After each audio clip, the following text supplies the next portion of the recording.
1번 문제 같이 한번 읽어봅니다.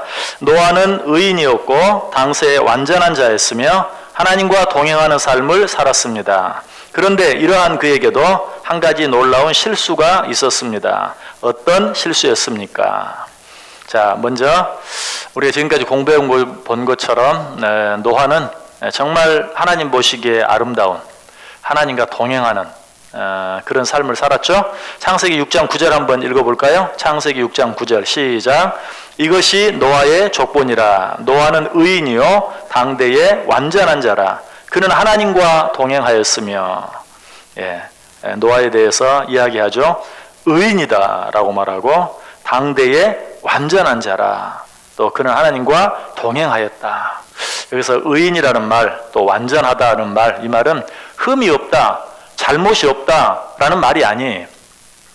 당시 시대의 사람들과 비교해 봤을 때 그는 더 의로웠고 다른 사람들에 비해서 더 완전한 자였다 하는 그런 것이지, 흠이 없는 예수님 같은 그런 의인, 죄는 없는 그런 자를 말하는 것은 결코 아닙니다.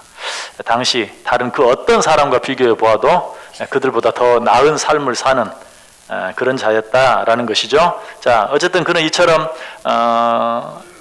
정말 위대한 삶을, 위대한 믿음의 삶을 살았는데 그에게도 한 가지 놀라운 실수가 있었다. 그 실수가 어떤 것이었는가?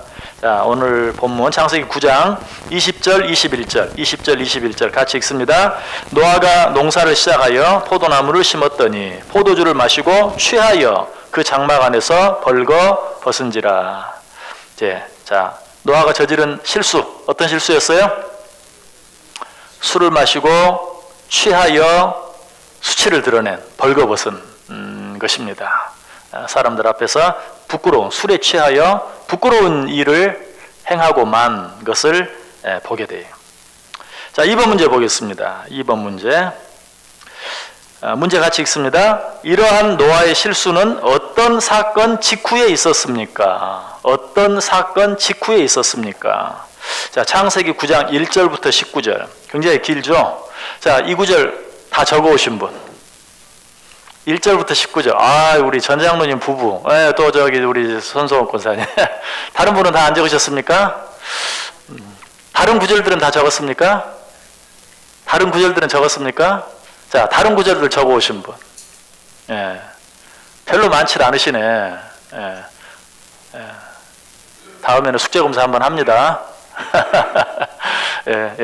오늘 이렇게 우리 이렇게 긴 구절도 다 적어. 한번 적으면 정말 좋아요. 성경 전체도 적는데 뭐.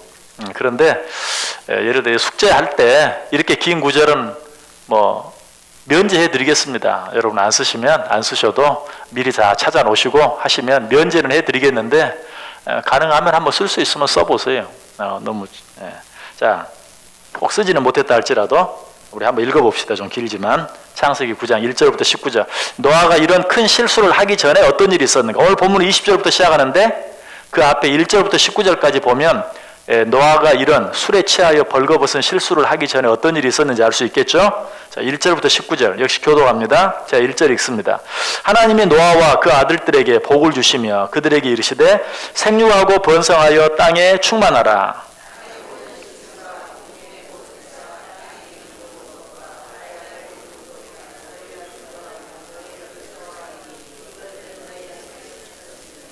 모든 산 동물은 너희의 먹을 것이 될지라 채소같이 내가 이것을 다 너희에게 주노라.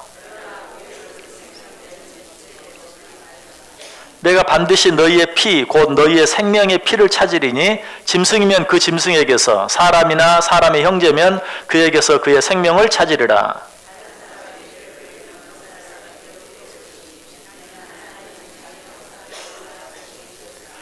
너희는 생육하고 번성하며 땅에 가득하여 그 중에서 번성하라 하셨더라. 내가 내 언약을 너희와 너희 후손과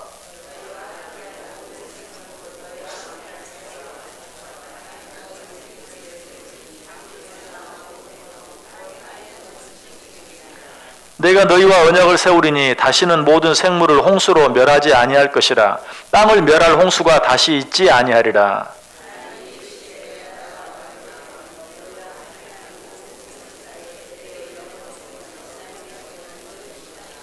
내가 내 무지개를 구름 속에 두었나니 이것이 나와 세상 사이의 언약의 증거니라.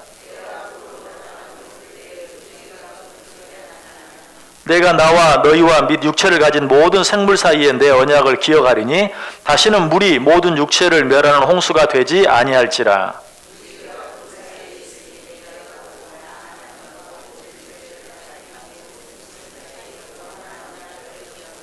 하나님이 노아에게 또 이르시되 내가 나와 땅에 있는 모든 생물 사이에 세운 언약의 증거가 이것이라 하셨더라.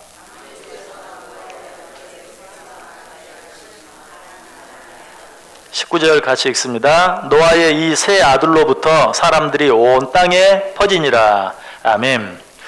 자, 19절까지 읽었는데요. 이 앞에서, 맨 앞에, 특별히 1절부터 한 5절까지 읽으면서 어떤 느낌이 드셨어요? 마치 그 내용이 어떤 내용처럼 하나님이 노아와 그 아들들에게 복을 주시며 그들에게 이르시되 생육하고 번성하여 땅에 충만하라. 어떤 느낌이 드세요? 천지창조? 예. 처음 창조할 때 아담과 하와에게 하셨던, 그렇죠? 너희는 생육하고 번성하여 땅에 충만하라. 그 다음에도 땅의 모든 짐승과 공중의 모든 새와 땅에 기는 모든 것과 바다의 모든 물고기가 너희를 두려워하며 너희를 무서워하는 이것들을 너희의 손에 붙였음이니라. 모든 산 동물은 너희의 먹을 것이 될지라. 어때요? 여기 아담과 하와 때도 그렇게 했죠. 하나님이 창조한 모든 것을 다 너에게 주노라 라고 그렇게 말씀하셨죠. 마치 창세기 1장을 읽고 있는 듯한, 그럴 수밖에 없는 게 노아 홍수로 말미암아 하나님이 어때요? 재창조를 하셨어요. 아담과 하와 처음 창조하셔서 아담과 하와에게 모든 것을 주시고 생육하고 번성하러 가신 것처럼, 그러나 그 후손들, 그들과 그들의 후손이 타락했죠. 세상의 죄악이 관영했죠. 그러자 그들을 노아 홍수로 다 심판하시고 다시 노아와 그 가족들로 말미암아 재창조, 그러니까 아담과 하와에게 주셨던 축복을 또 한 번 그들에게 동일하게 주고 계시는 것을 보게 돼요. 어쨌든 이 사실을 통해서 이러한 노아의 실수가 어떤 사건 직후에 있었는가, 하나님이 노아에게 놀랍게 축복하신 후에, 그렇죠? 정말 노아가 받은 축복이 얼마나 큽니까? 세상 모든 다른 것들은, 코에 호흡이 있는 모든 것들은 다 죽는 그런 때에 목숨만 보존받은 게 아니라 세상의 모든 것들을 그에게 하나님이 다 맡기시는, 그 손에 다 붙여주시는 그런 놀라운 축복을 받게 돼요. 그러면서 다시는 내가 노아의 홍수와 같은 그런 홍수, 이런 홍수로 너희를 멸하지 않겠다 하는 약속의 표시로 뭘 줬어요? 무지개를 주었죠. 무지개를 주었어요. 사람들은 이 무지개 얘기를 하면서도 무지개가 뭐 하나님이 주신 약속이라고 그러면서 이제 비웃죠. 왜? 그 무지개라는 게 물보라가 이렇게 치고 그러면 햇빛에 의한 어떤 스펙트럼에 의해서 이렇게 보여지는 자연 현상인데 뭐 성경은 그걸 뭐 하나님이 주신 약속의 표라고 한다 이런 식으로 얘기를 해요. 얼마나 어리석은지 몰라요. 왜? 이 자연 모든 현상을 누가 만드셨어요? 하나님이 만드신 거예요. 그러니까 그들이 말하는 그 자연현상, 뭐 제가 이 시간 뭐 과학적으로 정확하게 다 설명을 할 수 없지만 그 물보라가 어떤 햇빛에 의해서 어떤 그런 스펙트럼 효과에 의해서 무지개가 생긴다, 이런 법칙을 누가 만드셨어요? 하나님이 만드신 거예요. 창조를 인정하지 않으니까 뭐 자연적인 현상을 하나님이 하신 것이라고 말한다. 자연적인 현상을 누가 만들었냐고요. 그런 비온 후에 무지개가 나타나도록 누가 만드셨어요? 하나님이 그런 자연 현상을 만들어 놓으신 거예요. 근데 어리석은 인간들은 그걸 말하면서 없었던 무지개가 하나님이 주셨다고? 무슨 말씀? 무지개는 자연 현상인데 얼마나 어리석은지 몰라요. 자연 현상 자체가 하나님이 만드신 것이다 하는 사실을 우리가 꼭 알아요. 하나님이 그 일을 통해서 그런 자연현상이 일어나게 만드심으로 비온 후마다 하나님이 물로 세상을 심판하지 않겠다고 약속하셨다는 그 약속을 다시 기억나게 만드신 거예요. 예. 자, 이처럼 이런 노아의 실수는 두 가지 큰 사건, 하나님이 노아에게 엄청난 축복을 주신 후에, 그리고 하나님께서 노아와 그 후손들에게 무지개 언약, 내가 다시는 너희를 홍수로 멸하지 않겠다는 무지개 언약이라는 그런 역시 큰 약속을 받은 후에 이런 큰 실수를 저질렀어요. 이걸 좀 쉽게 이야기하면 노아의 대승리 후에 정말 노아가 당대에 모든 사람들이 죄를 짓는 가운데서도 죄를 짓지 않고 하나님으로부터 의인이라고 칭찬받고 완전한 자라고 칭찬받고 하나님과 동행하는 자라고 칭찬을 받은 대승리 후에 어땠어요? 큰 잘못을 저지르고 말았어요. 큰 실수를 저지르고 말았어요. 자, 이번에 두 번째 문제. 이것이 우리에게 주는 교훈은 무엇입니까? 그래, 어떤 교훈을 받을 수 있습니까? 어떤 교훈을 받을 수 있어요? 여러분 표정 보니까 뭘 그런 걸 물어봐요. 목사님 모르세요? 제가 가르쳐 드릴까요? 그러는 것 같아. 예. 어떤 교훈을 받을 수 있어요? 큰 승리 뒤에 조심해야 된다. 예. 큰 칭찬 뒤에 조심해야 된다. 큰 성공 뒤에 조심해야 된다. 예. 사람은 항상 그래요. 잘했을 때 넘어져요. 큰 성공을 이루었을 때 시험에 빠져요. 왜 그럴까요? 교만해지기 때문에 그렇죠. 또 방심하기 때문에 그렇죠. 그래서 성경이 뭐라고 말해요? 섰다고 생각하는 자는 또 어떤 분은 아직도 여전히 그거 모르세요 목사님 그러시네. 섰다고 생각하는 자는 넘어질까 조심하라. 예. 섰다고 생각하는 지금 노아가 완전히 섰어요. 당대의 의인이요 완전한 자요 하나님과 동행하는 자였다. 하나님이 인류의 시조인 아담과 하와에게 줬던 축복 생육하고 번성하여 땅에 충만하라. 이 모든 것을 네 손에 붙여놓으라. 그리고 하늘에 무지개를 만들어 주시면서 다시는 이런 홍수로 세상을 멸하지 않겠다고 내가 너에게 약속의 징표를 주노라. 얼마나 놀라운 축복입니까? 정말 전무후무한 축복이죠. 그런 축복을 받은 후에 교만해졌는지 방심했는지 어쨌든 넘어지고 말았다. 사람은 누구나 이것을 통해서 우리가 얻을 수 있는 교훈은 먼저는 사람은 누구나 실수할 수 있다는. 왜? 노아도 실수했어요.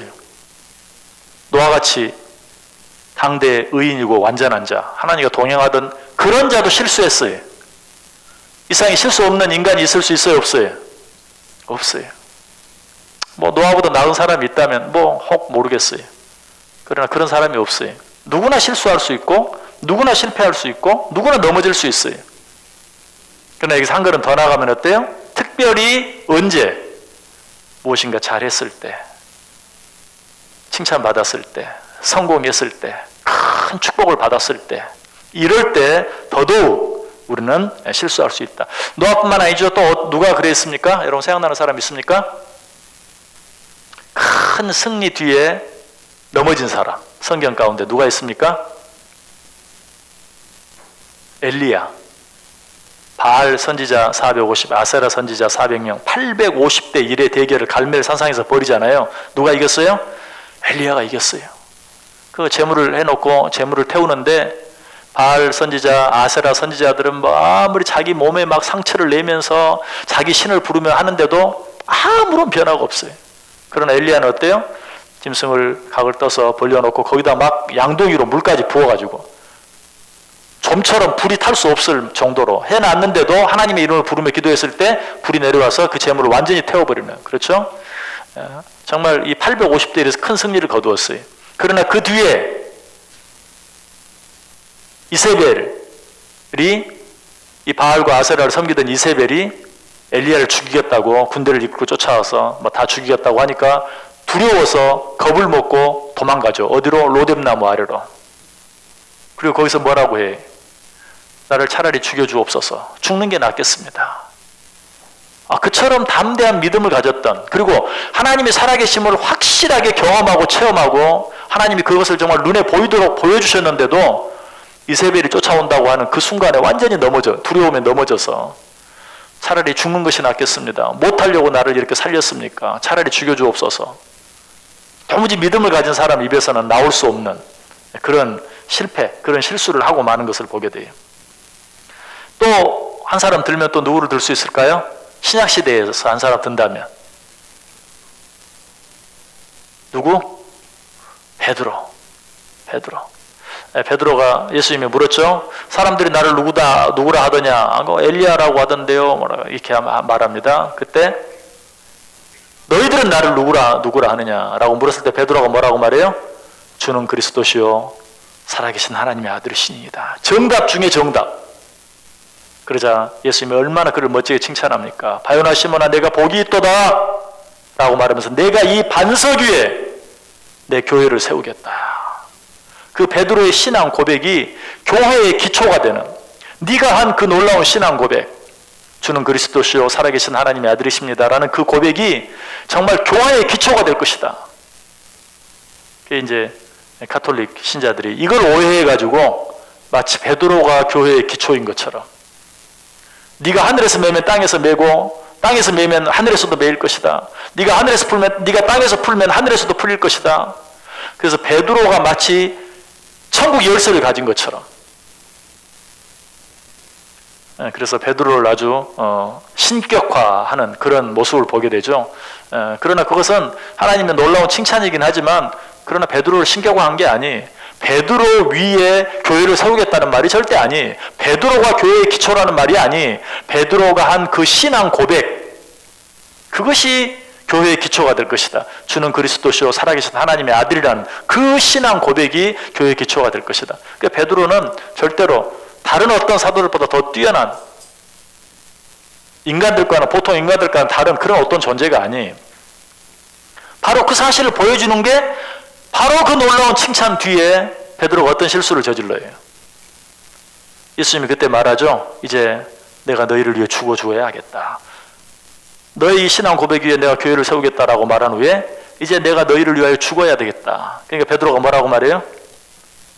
그럴 수 없습니다. 어떻게 주님이 죽을 수 있습니까? 내가 그렇게 되지 않도록 하겠습니다. 그런 일은 내가 절대로 가만두고 보지 못합니다. 정녕 그런 일은 일어나지 않을 겁니다. 그때 예수님이 뭐라고 말하죠?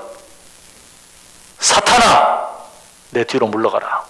네가 사람의 일을만 생각하고 하나님의 일은 생각하지 않는구나. 사람의 일은 뭐예요? 어떻게 주님이 고난당할 수 있습니까? 어떻게 주님이 죽을 수 있습니까?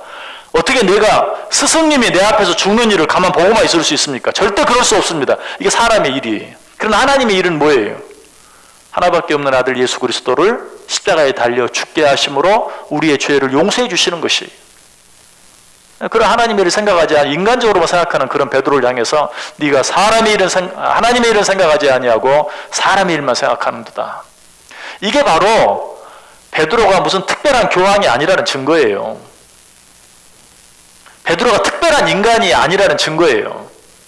마치 그 앞에 있는 내용만 생각하고 베드로는 정말 위대한 교황, 초대 교황, 하나님이 세운 특별한 천국 열쇠를 가진, 그래서 베드로가 오케이 하면 누구라도 천국에 갈 수 있는 것처럼, 그래서 실제로 그 베드로의 후예들, 모든 교황들이 그런 권세를 가진 것처럼 착각해요. 교황의 말이 성경의 말보다 더 우선적인, 물론 우리가 이렇게 말하면 아유 그렇지 않아요 라고 말할지 몰라요. 그러나 실제로 가톨릭에서 교황은 성경 말씀과 동일한, 아니 실제로는 교회 역사를 보면 그보다 더 위에 있어요.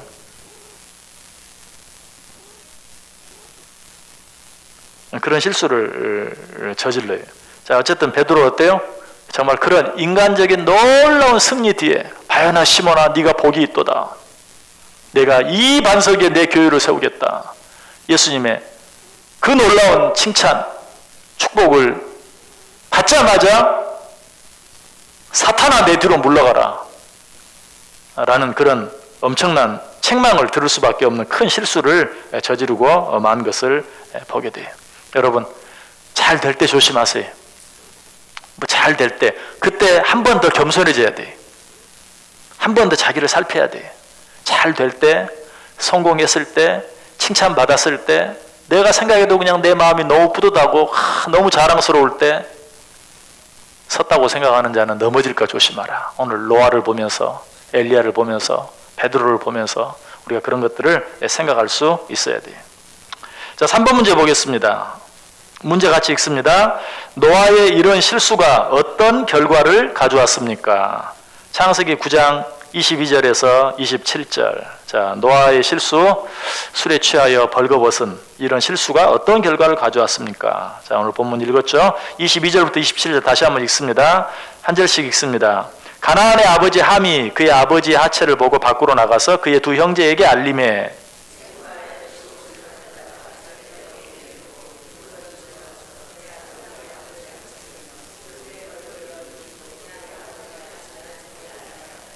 노아가 술이 깨어 그의 작은 아들이 자기에게 행한 일을 알고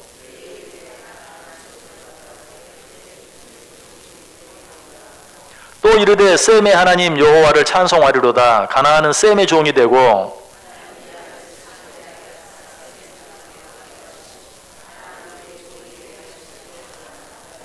아멘.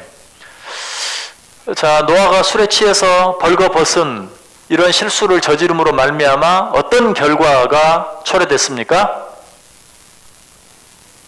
노아의 세 아들 셈, 함, 야벳이 어떤 일을 했죠?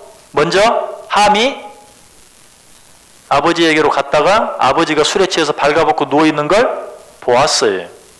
그리고 어떻게 했죠? 그것을 자기 형제들에게 셈과 야벳에게 알렸어요.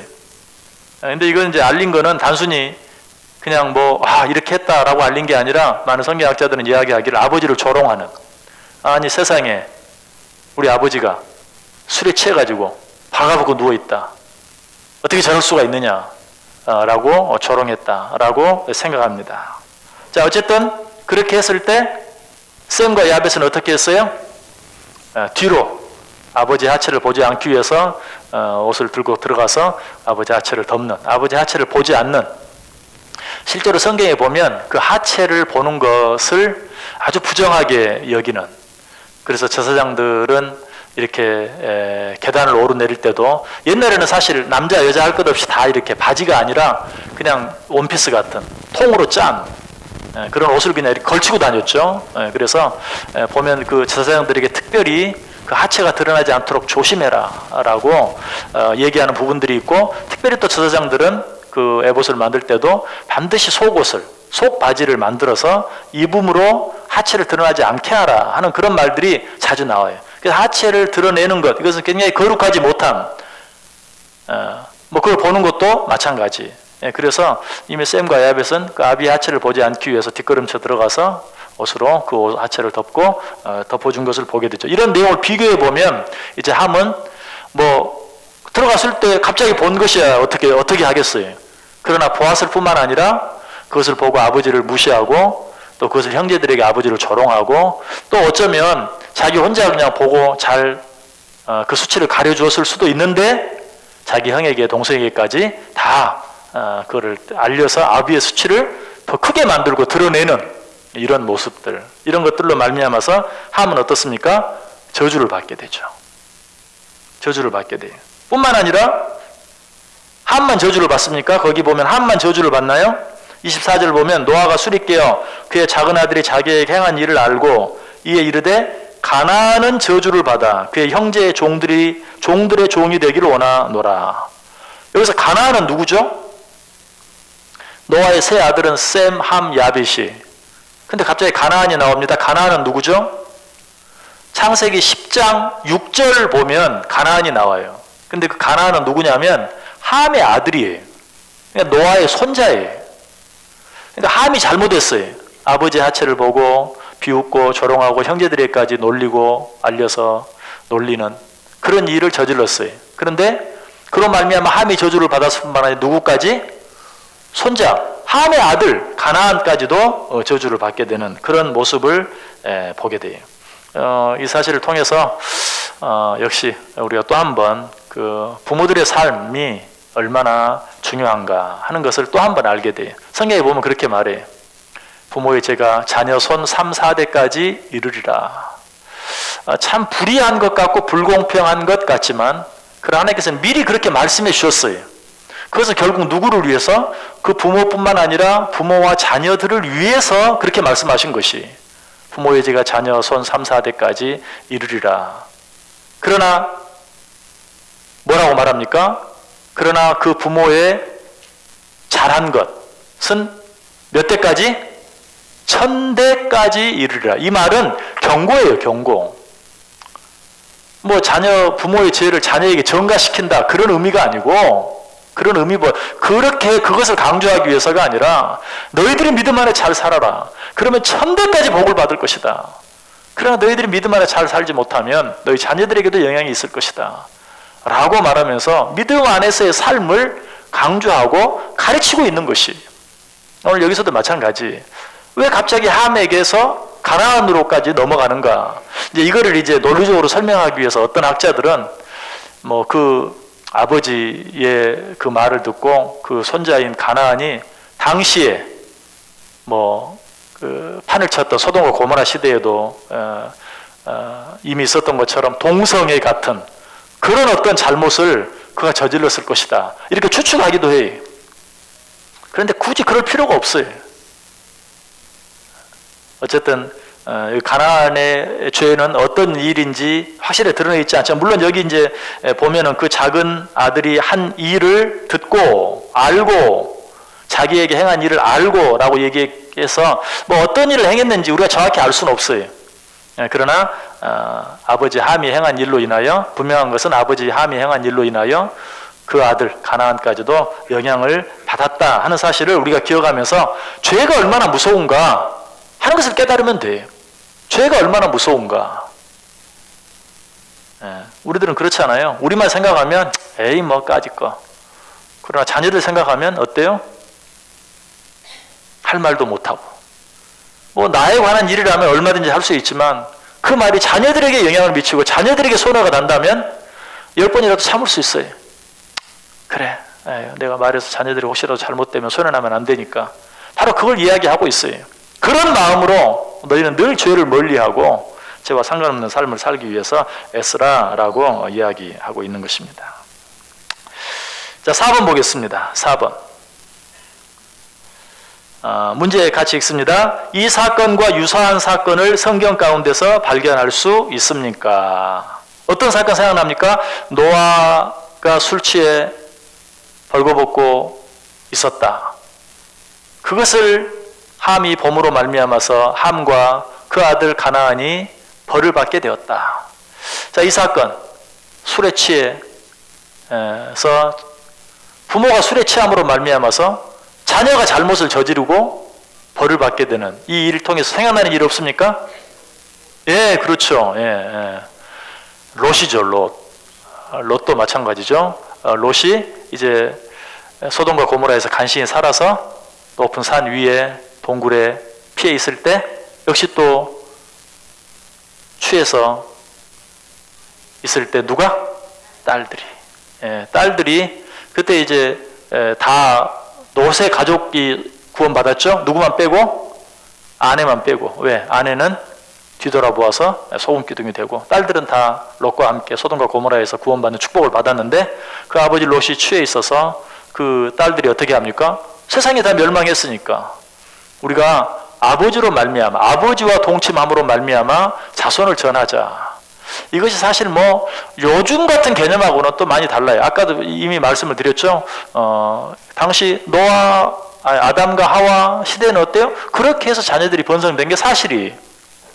이제 뭐 창세기 9장이니까 그렇게 많은 시간이 지난 때는 아니. 그러나 그것이 여전히 하나님 보시기에 아름답지 못한 일이었던 것은 사실이. 그래서 그 롯의 딸들이 아버지에게 아버지가 그때는 술을 마신 건 아니죠. 사실 딸들이 일부러 술을 마시게 했어요. 술을 마셔가 아버지를 취하게 만들었죠. 아버지를 취하게 만들어서 취하게 만들어서 그런 일을 행했는데 결국은 그로 말미암아서 또 후손들이 나오고 그 후손들이 서로 다투는 정말 역사 이래로 서로 이렇게 싸우는 후손들이 그 가운데서 태어나게 돼요. 그래서 인간적인 방법으로 잘못된 방법으로 어떤 일을 이룬 그 결과가 그 당시부터 지금까지 인류 역사 가운데 서로 싸우고 대적하는 그러한 후손들. 그러니까 오늘 쉽게 말하면 이 딸의 후손과 이 딸의 후손이 평생 서로 싸우는 그런 민족이 된 거예요. 다투는 민족이 된 거예요. 이것이 바로 죄의 결과다 하는 것을 우리에게 보여주고 있습니다. 그래서 이런 일들을 보면서 정말 우리가 씨를 뿌린 대로 거두게 되어진다는 사실을 다시 한번 깊이 생각하면서 말 한마디, 행동 한 가지 다 심은 대로 거두게 된다는 그러한 사실들을 명심하면서 살아갈 수 있어야 될 줄 압니다.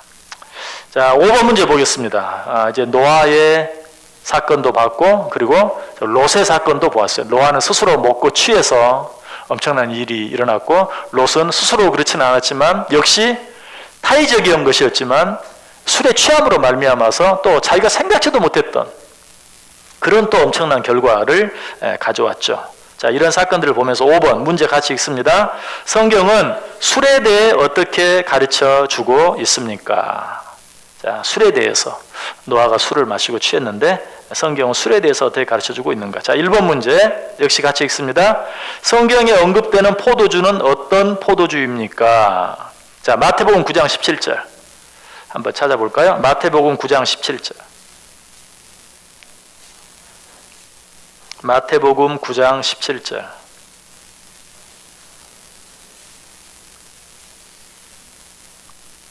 같이 읽습니다. 새 포도주를 낡은 가죽 부대에 넣지 아니하나니 그렇게 하면 부대가 터져 포도주도 쏟아지고 부대도 버리게 됨이라. 새 포도주는 새 부대에 넣어야 둘이 다 보존되느니라. 아멘.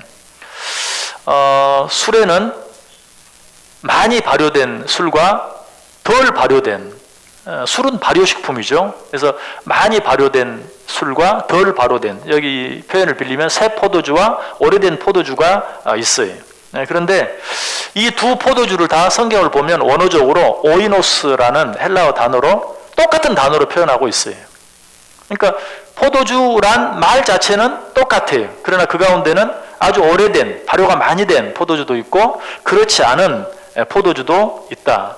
그래서 우리가 성경을 읽을 때도 똑같이 술, 똑같이 포도주라는 말을 썼지만 그 가운데는 많이 발효된, 우리말로 하면 독한 술, 덜 발효된 그런 술이 있을 수 있다. 그래서 그 내용을 보면서 그걸 구별할 수 있어야 돼요.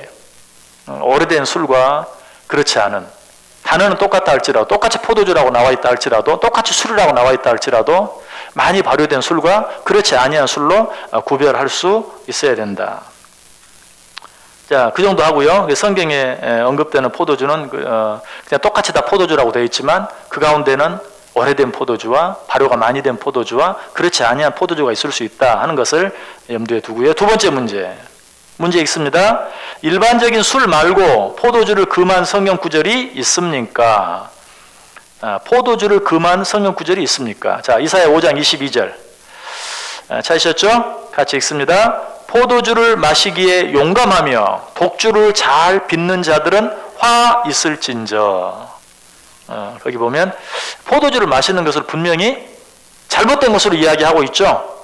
포도주를 마시기에 용감하며 독주를 잘 빚는 자들은 화 있을진저. 그래서 포도주와 독주를 마시는 자들은 화 있을 것이다. 자, 어때요? 일단 노아와 롯이 그렇게 되었어요. 자, 다른 성경 구절 한번 찾아봅니다. 찾아보세요. 사사기 13장 4절. 사사기 13장 4절. 사사기 13장 4절.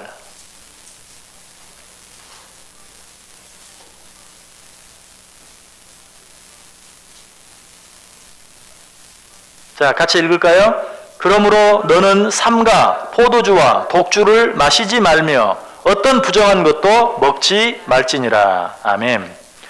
여기 포도주와 독주를 마시지 말라라고 이야기하고 있고 그런 것들도 역시 부정한 것이다 라는 의미에서 어떤 부정한 것도 먹지 말지니라. 이 말은 쉽게 얘기하면 그렇죠. 포도주와 독주와 같은 어떤 부정한 것도 먹지 말라라는 그런 말로 우리가 받을 수 있죠. 분명히 먹지 말라고 되어 있습니다. 자, 한 구절 더 봅니다. 사무엘상 1장 14절. 사무엘상 1장 14절.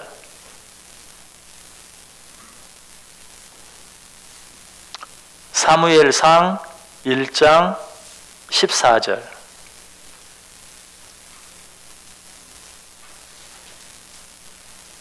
성경 찾으라고 하면 아예 찾기를 포기해버리는 분이 있어요. 뭐 그래서 그냥 알았으니까 읽으세요. 그러면 이제 읽으면 듣겠다는 거죠. 예, 성경 찾는 훈련을 하세요. 금방 익숙해져요. 여러분 조금만 찾아보면 금방 익숙해져요. 근데 조금만 또 안 찾으면 금방 어려워져요. 예, 성경을 늘 찾는 연습을 많이 하세요. 사무엘상 1장 14절 같이 읽습니다. 포도나무의 소산을 먹지 말며 포도주와 독주를 마시지 말며 어떤 부정한 것도 먹지 말고 내가 그에게 명령한 것은 다 지킬 것이니라 하니라. 아멘. 사무엘에 대해서 이야기하면서 포도나무의 소산 먹지 말고 포도주와 독주를 마시지 말고 어떤 부정한 것도 먹지 말고 내가 그에게 명령한 것은 다 지킬 것이니라 라고 또 이야기하고 있는 거룩한 구별된 자에게 마땅히 금해야 할 것들이 무엇인가를 말씀해 주고 있죠. 자, 이처럼 성경에는 술뿐만 아니라 포도주를 금한 그런 성경 구절도 분명히 있습니다. 자, 3번 문제 보겠습니다. 문제 읽습니다. 예수님 당시 이스라엘 백성들이 마시던 포도주는 어떤 것이었습니까? 한번 상식적으로 한번 생각해 보세요. 예수님 당시에 이스라엘 백성들이 마시던 포도주는 어떤 것이었을까? 요즘 같은 포도주였을까? 그랬을까요?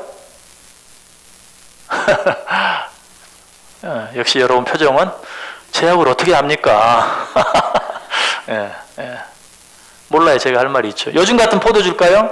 아니, 요즘 같은 포도주와는 다릅니다. 왜 그럴까요? 요즘 포도주는 거기에 뭐가 들어갔을까요? 술에는 뭐가 들어가 있죠? 누룩? 그런 거 말고 요즘 신식말. 술에는 뭐가 있어요? 알코올. 예, 알코올이 들어있어요. 이 알코올이라는 게 언제 생겼을까? 알코올이라는 게. 알코올은 9세기, 10세기경에 그 아랍 사람들이 증류법이라는 그런 것들을 통해서 알코올을 만들어냈어요. 그러면 10세기, 이제 1000년경, 900년경 있다라고 치면 예수님 당시에는 그런 알코올이 있었을까요? 없었을까요? 없죠. 요즘 술에는 알코올이 들어있어요? 안 들어있어요? 예, 들어있죠. 그런데 옛날 그럼 예수님 당시 술에는 알코올이 들어있지 않죠. 그러니까 그때 그 술에 비하면 요즘 술은 다 뭐예요? 독주예요, 독주. 아주 독한. 자연 발효는 제가 잘은 모르지만 9% 술 도수로 말하면 9도, 8도, 9도 이렇게 이 이상을 넘어가지 않는다 그래요. 그 이상을 넘어가면 그 발효하는 효모가 파괴돼 가지고 더 이상 발효가 일어나지 않아요. 그러니까 아무리 많이 잡아도 10도, 10% 이상을 넘어가는 그런 그런 포도주는 있을 수 없는 것이죠. 그래서 어쨌든 예수님 당시 포도주는 어떤 포도주였을까? 요즘 말로 하면 알코올이 들어가 있지 않은 자연 발효된 그런 포도주였다라고 일단 생각할 수 있겠죠. 근데 그것뿐만 아니고 예수님 당시에 마셨던 포도주는 탈무드에 보면 너희들이 포도주를 마실 때 특별히 유월절을 기념하기 위해서 오늘 우리말로 하면 성찬식 을 하기 위해서 포도주를 마실 때 포도주 하나에 물 셋 혹은 5을 타서 먹어라 라고 탈무드에 되어 있어요. 그러니까 포도주 하나에 물 셋을 타면 자연 발효된 포도주에다가 자연 발효된 포도주 한 컵에다 물 3컵을 타면 어떻게 돼? 그야말로 우리 말로 하면 그냥 거의 술 아닌, 그렇죠? 그런 게 되겠죠? 예를 들어서 우리가 그냥 맹물을 마시기가 좋지 않아서 거기에 발효된 포도주를 타는, 소독하는 그런 의미에서 거의 그런 정도밖에 되지 않는, 웬만큼 마셔서는 취할 수 없는 그런 술이 되고 말겠죠? 탈무드에서는 그렇게 말하고 있어요. 6월절 때 마시는 포도주는 포도주 하나에 물 셋을 타서 마시라 라고 되어 있어요. 그래서 성경에 나오는 포도주는 일단 우리가 지금 시대에 마시는 포도주와 술과는 전혀 다른, 그런 것과는 같을 수 없는 그런 것이다. 자, 그런데 성경에도 4번 문제 같이 읽습니다. 독주란 어떤 술입니까? 성경에도 독주란 말이 나오거든요. 그럼 성경이 말하는 독주는 어떤 독주냐? 자연 발효되면 기껏해야 8도, 9도, 아무리 많이 돼도 10도. 그렇다면 성경이 말하는 독주는 어떤 술인가? 자, 잠언 23장 30절 잠언 23장 30절. 자, 같이 읽습니다. 술에 잠긴 자에게 있고 혼합한 술을 구하러 다니는 자에게 있느니라. 혼합한 술. 무슨 술이죠? 모르는 척 하지 마시고. 무슨 술이에요? 폭탄주? 근데 폭탄주를 마시면 진짜 더 잘 취하나요? 그건 잘 모르겠어요. 아무튼 제가 생각했을 때는 똑같은 도수의 술을 섞으면 뭐 똑같을 것 같은데 모르겠어요. 똑같은 도수의 술이라도 섞어 놓으면 더 잘 취하는지 이 배가 막 놀래가지고 정신을 못 차리고 더 빨리 취하는지는 모르겠는데 어쨌든 요즘 사람들 폭탄주를 많이 마시죠. 근데 그러면 그 당시 사람들도 막 여러 가지 종류의 술을 섞어서 마셨는가? 그런 의미는 아니고요. 사실 그 당시 혼합한 술이라는 거는, 자, 그 다음 구절 한번 보세요. 마가복음 15장 23절. 마가복음 15장 23절. 자, 시작. 몰약을 탄 포도주를 주었으나 예수께서 받지 아니하시니라. 이제 그 당시 독주라는 건 뭐냐면 몰약을 탄, 이 몰약은 당시에 사람들 요즘 말로 하면 마취할 때 쓰는, 몰약은 당시에 이 마취할 때 쓰는 그런, 사실 굉장히 귀한 약재예요. 그래서 동방 박사들이 예수님 탄생했을 때 어때요? 몰약을 선물했죠. 그러니까 당시에는 굉장히 구하기도 어렵고 값으로 따지면 엄청나게 비싼 그런 어떤 약재인데, 이거는 사람 마취하는데 진통 효과가 아주 뛰어난, 요즘 말로 하면 마약과 같은 거예요. 아편과 또 같은 어떤 그런, 옛날에도 그런 거를 진통제로 썼죠. 요즘 같은 그런 진통제가 없을 때. 그래서 근데 술에 이걸 타면 그야말로 그냥 사람이 가는 거예요. 그만큼 독하기 때문에. 요즘 자꾸 사회적으로 문제가 되는 뭐죠? 아니, 요즘 연예인들 자꾸 먹고 자꾸 걸려. 프로폴리? 갑자기 성이 말이 안 나오네. 프로폴리스? 예, 프로폴리스. 예. 어떤 그런 것들을 먹으면 사람이 그냥 이렇게 갑자기 정신을 못 차리고 환각 상태에 빠지는 것 같은 그런 효과가 있는 거예요. 포도주에 술을 마시면. 사실은 예수님한테 이 몰약탄 포도주를 마신 것도 너 많이 아프지? 내가 너 진통제 좀 줄게 하는 그런 의미거든요. 조롱하는 거예요. 그리고 예수님 너도 별 수 없네. 하나님 아들 너도 별 수 없네. 아프지? 내가 진통제 좀 줄게 하는 그런 의미에서 몰약탄 포도주를 준 거예요. 그러니까 당시 사람들이 그 어떤 취하기 위해서 그런 어떤 환각을 누리기 위해서 몰약탄 포도주를 마셨다는 거예요. 이게 바로 혼합한 술이고 이게 바로 독주입니다. 그러니까 요즘에는 사실 이렇게 하지 않는다 할지라도 술 자체가 얼마나 독한 술들이 많아요. 이런 술들은 혼합한 술과 같고, 거기 일단 가장 기본적으로 뭐예요? 인간이 만들어낸 알코올을 최소한 집어넣잖아요. 정도의 차이가 있지만 집어넣는, 그건 다 혼합한 술이에요. 그리고 독주예요. 그래서 그런 것들은 성경이 분명히 금하고 있다 하는 것입니다. 자, 누가복음 1장 15절. 누가복음 1장 15절. 거기 있죠? 같이 읽습니다.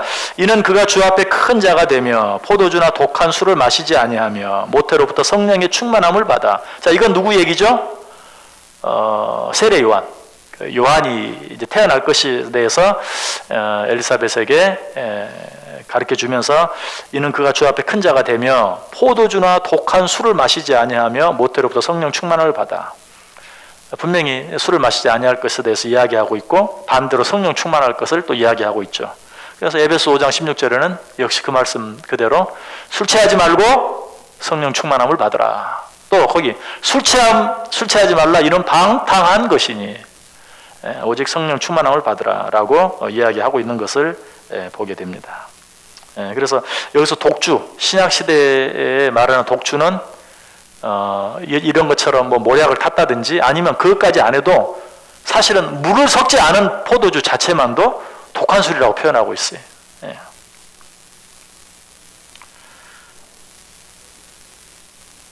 자, 5번 문제 보겠습니다. 5번 문제 같이 읽습니다. 성경이 술을 허용하는 경우는 어떤 경우입니까? 갑자기 여러분 눈이 번쩍번쩍 빛나는 것 같은데. 아니죠? 예. 자, 디모데전서 5장 23절. 디모데전서 5장 23절. 같이 읽습니다. 이제부터는 물만 마시지 말고 내 위장과 자주 나는 병을 위하여는 포도주를 조금씩 쓰라. 예, 바울이 이제 디모데에게, 믿음의 아들인 디모데에게 이런 어떤 위장이 약한 그런 병이 있었던 것 같아요. 그래서 내 위장과 자주 나는 병을 위하여는 포도주를 조금씩 쓰라. 자, 어떤 경우에 성경이 술을 허용하고 있습니까? 치료를 위해서 약으로 쓰는 경우에는 쓸 수 있는, 그러니까 몰약탄 포도주도 마찬가지예요. 그렇게 독한 술이라도 정말 극심한 고통과, 그 당시에도 사실은 뭐 이렇게 해부라든가 이런 것들이 어느 정도는 있었습니다. 그런 일들을 행할 때 치료를 위해서, 진통을 잊기 위해서 예수님께는 조롱의 의미였지만 어떤 극심하게 다친 사람이나 그런 사람의 고통을 좀 풀어주기 위해서 그러한 술을 사용할 수 있었다라고 생각할 수 있죠. 그리고 이제 여기 또 이 말씀을 통해 생각해 보면 음식을 위해서 술을 쓰는 것 가능할까요? 가능하지 않을까요? 가능합니다. 예. 어떤 음식은 비린내가 너무 많이 나고 뭐 그래서 그런 것들을 죽이기 위해서 맛술을 쓴다든가 이런 것들을 쓰는 것.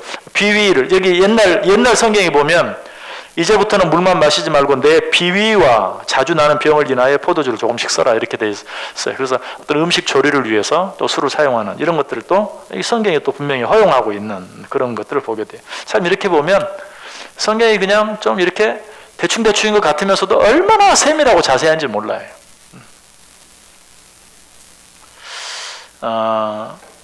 그리고 또 한 구절이 있습니다. 잠언 31장 한번 펴보세요. 잠언 31장 5절, 6절, 7절.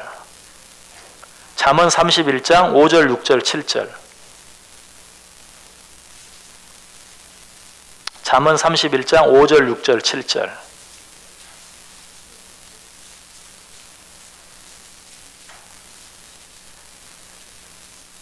예. 자, 같이 읽습니다. 시작. 술을 마시다가 법을 잊어버리고 모든 강권한 백성에게 공의를 굽게 할까 두려우니라. 독주는 죽게 된 자에게, 포도주는 마음에 근심하는 자에게 줄지어다. 그는 마시고 그 빈궁한 것을 잊어버리겠고 다시 그 고통을 기억지 아니하리라. 예. 자, 먼저 5절은 경고합니다. 술을 마시다가 법을 잊어버리고 모든 강권한 백성에게 공의를 굽게. 이 당시 이제 뭐 재판하는 사람이나 이런 사람들이 술 먹고 홍화롱을 제정신이 아닌 상태에서 판결을 굽게 할까 두렵다.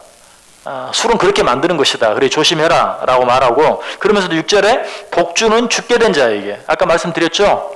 지금 죽음의 고통 가운데 괴로워하는 자에게 마셔서 그 고통을 잊게 하라 라고 얘기하고 있죠. 그러니까 정말 이제 진통제로서 사용할 수 있다는 걸 이야기하고, 근데 그 다음 포도주는 마음에 근심하는 자에게. 사람들, 술 마시는 사람들 가운데 그런 사람 많죠. 뭐 마음 상해가지고 마음에 염려가 있고 근심이 있고 큰 문제가 술 마시는 사람들 있죠. 마치 뭐 그런 사람들은 그러면 그 고통을 잊기 위해서 술 마셔도 된다 그런 말처럼 들리는데 그런 말은 아니에요. 앞에 연결해서 죽게 된 자에게, 죽을 정도로 그렇게 하지 아니하면 스스로 목숨을 끊을 만큼 마음속에 무거운 근심이 있는, 여러분 이런 사람은요 병원에 가면 그렇게 처방을 해줍니다. 그런 걸 잊어버리도록. 혹시라도 스스로 너무 괴로워서 스스로 죽지 않도록 약을 지어줘요. 그런 약은 어떤 약이에요? 바로 이런 것들, 독주와 같은. 지금 요즘은 이제 과학이 발전했으니까 술을 마셔서 취하게 만드는 게 아니라 약으로 그 사람을, 정신을 이렇게 그런 고통에서 벗어날 수 있게 만들어 주는 거죠. 이 당시에는 죽을 정도로 정말 그대로 놔두면 죽을 수밖에 없는 그런 근심, 고통 가운데 있는 자들에게 이런 술을 주어서 그런 고통으로부터 벗어나게 하라라고 말하고 있어요. 그러니까 엄밀한 의미에서 독한 술들은 성경에서는 약으로 이야기하고 있는 것을 보게 됩니다. 뭐 이외에도 이제 뭐 일반적으로 술 얘기하면 꼭 아주 제일 많이 하는 말이 뭐 성경에 취하지 말라고 했지 마시지 말라는 말이 어디 있냐 이런 말 여러분 해보셨을지도 모르고 틀림없이 들어보셨을 거예요. 제가 시간이 많이 갔기 때문에 그냥 읽어드릴게요. 잠언 23장 20절 21절을 보면 술을 즐겨하는 자와 고기를 탐하는 자로 더불어 사귀지 말라. 술 취하고 탐식하는 자는 가난해질 것이요 잠자기를 즐겨하는 자는 헤어진 옷을 입을 것이라. 술을 즐겨하는 자와는 사귀지도 말라. 술을 즐겨하는 자는 사귀지도 말라고 했는데 뭐 마시는 것을 그냥 내가 나를 즐기기 위해서 마시는 것을 허용하겠어요? 그러지 않겠죠. 또 잠언 23장 31절도 보면 포도주는 붉고 잔에서 번쩍이며 순하게 내려가나니 너는 그것을 보지도 말지어다. 취하지 말라고 했지 마시지 말란 말이 어디 있어요? 보지도 말라는 말도 있는데. 그렇죠? 너는 그것을 보지도 말라라고 이야기하고 있어요. 술 취하지 말라라는 말, 설령 이 말이 보지도 말라는 말이 없다 할지라도 너는 술을 즐겨하지 말라, 술 취하지 말라라고 말하면, 그래서 술 취하지 않을 정도만 마시고 와서 취하지 말라고 그랬죠? 나 그래서 취하지 않을 만큼만 마셨어요. 나 안 취했어요. 라고 말하면 뭐라고 말하겠어요? 쑥떡같이 말하면 찰떡같이 알아들으라는 말에 이렇게 말하죠. 예. 뭐 부모가 뭐 형에게 동생한테 너 한 번만 더 손으로 이제 동생 때리면 손 그냥 잘라버릴 거야. 그러니까 그 아들이 발로 차면서 나 손으로 안 때렸어. 예. 그런 거 똑같아. 아니, 뭐 취하지 말라고 그랬지 마시지 말란 말이 어디 있어요? 라고 이렇게 자꾸 얘기하는 건 그거는 그냥 자기 좋은 대로 하는. 예. 아무튼 분명히 마시지 말라라는 말도 있고 또 보지도 말라라고까지 이야기하고 있다는 것입니다. 예, 그리고 뭐 어떤 사람은 또 저 안 믿는 사람 전도하려면요 같이 마셔줘야 돼요. 천만의 말씀 만만의 콩떡이 올시다. 여러분이 술을 마시면요 안 믿는 사람은 마시면 마신다고 뭐라고 하고 안 마시면 안 마신다고 뭐라고 해요. 증거를 대볼게요. 마태복음 11장 한번 펴보세요. 마태복음 11장 18절 19절 마태복음 11장 18절 19절 마태복음 11장 18절 19절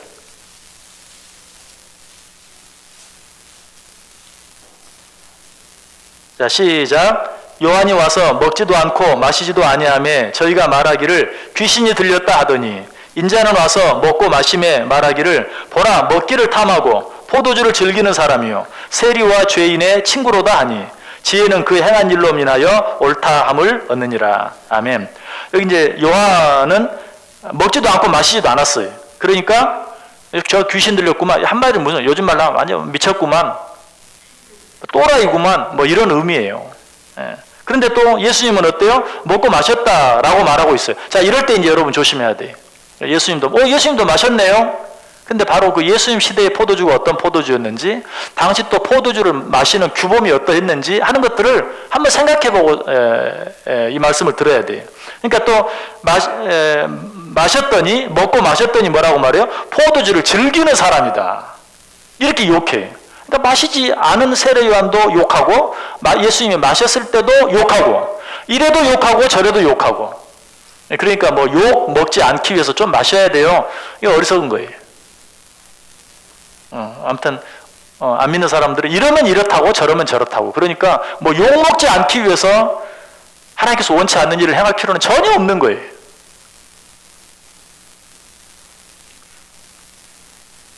지금 뭐 너무 많은 구절들이 뭐 여기 있는데 아무튼 고린도에서 우리가 너무나 잘 아는 고린도에서 10장 31절에 33절을 보면 그런즉 너희가 먹든지 마시든지 무엇을 하든지 다 하나님의 영광을 위하여 하라. 유대인에게나 헬라인에게나 하나님의 교회나 거치는 자가 되지 말고 나와 같이 모든 일에 모든 사람을 기쁘게 하여 나의 유익을 구치 아니하고 많은 사람의 유익을 구하여 저희로 구원을 얻게 하라. 여기 보면 먹든지 마시든지 무엇을 하든지 하나님의 영광을 위하여. 여러분 술 마시는 일이 하나님의 영광이 된다고 생각하면 마셔도 돼요. 그러나 하나님의 영광이 되지 않는다고 생각하면 마시지 않는 것이 좋다. 자, 한 구절만 더 보죠. 로마서 14장 21절 로마서 14장 21절 로마서 14장 21절 로마서 14장 21절 시작. 고기도 먹지 아니하고 포도주도 마시지 아니하고 무엇이든지 내 형제로 거리끼게 하는 일을 아니함이 아름다우니라. 아멘. 여러분이 술 마시는 것을 누가 보면 어때요? 저 예수 믿는 사람인데 술 마시네? 상대방이 어때요? 상처받아요. 실족이에요. 저 사람 집사님인데? 상처받아요. 그렇게 하지 않는 것이 아름답다. 분명히 말하죠. 고기 여기서 고기는 뭘 말해요? 제사 고기를 말하는 겁니다. 일반 지금 여러분이 먹는 고기가 아니고 제사 음식, 제사 고기. 또 먹지 아니하고 제사 음식도 당시 논란이 많이 됐거든요. 제사 음식 먹어야 되나요? 안 먹어야 되나요? 자, 먹어야 되는가 안 먹어야 되는가? 자, 이걸 생각하기 전에 그걸 먹으면 안 된다고 생각하는 사람 앞에서는 먹지 말아라. 그러니까 여러분, 제사 음식은 성경적으로 깊이 따지면 먹을 수도 있습니다. 먹을 수 있어요. 먹어도 문제가 되지 않아요. 근데 여러분 스스로 마음에 꺼리낌이 있거나 누가 아니 예수 믿는 사람 제사 음식 먹어? 라고 생각하는 사람이 있으면 그 사람을 위해서 아예 먹지 말아라. 그렇게 하는 것이 아름답다. 여러분 이것이 여러분들이 앞으로 행할 술을 마시는 일이나 뭐 다른 것들을 먹는 일에 행동 기준이에요. 고기도 먹지 아니하고 포도주도 마시지 아니하고 무엇이든지 내 형제로 거리끼게 하는 일을 아니함이 아름다우니라. 술 마시는 일로 누구 상처 주면 죄. 제일 먼저 누가 상처받아요? 목사가 상처받아요. 그러면 죄입니다. 죄. 여기